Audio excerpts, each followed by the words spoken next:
మౌని అమావాస్య రోజు ఈ 6 వస్తువులు దానం చేస్తే డబ్బు ఈ ఏడాది ఫిబ్రవరి 9వ తేదీన మౌని అమావాస్య. ఈ రోజు స్నానం చేసి దానం చేయడం వల్ల పుణ్యఫలం లభిస్తుందని, పూర్వీకుల అనుగ్రహం కలిగి జీవితంలో ఆనందం, శ్రేయస్సు, శాంతి పొందుతారు. మరి మౌని అమావాస్య రోజున ఎలాంటి దానం చేయాలో తెలుసుకుందాం. ధాన్యాన్ని బ్రాహ్మణుడికి దానం చేయడం వల్ల పూర్వీకులు ఇహలోక యాత్రలో ఈ ఆహారాన్ని పొంది వారు సంతృప్తి చెందుతారని విశ్వాసం. ఆవుపాలు దానం చేస్తే మీ పూర్వీకులు మోక్షాన్ని పొంది సంతృప్తి చెందుతారు మరియు దేవతలు కూడా సంతోషిస్తారు. ఆవు నూనె దానం చేయడం వల్ల పూర్వీకుల ఆశీర్వాదం, జీవితంలో ఆనందం లభిస్తుంది.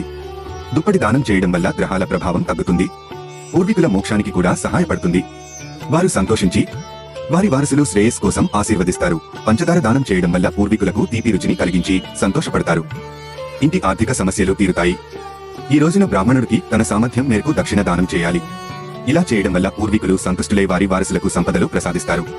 సనాతన నిధి మా ఉచిత మొబైల్ మరియు స్మార్ట్ టీవీ అప్లికేషన్ డౌన్లోడ్ చేసుకోండి. సబ్స్క్రైబ్ చేయండి, లైక్ చేయండి, షేర్ చేయండి.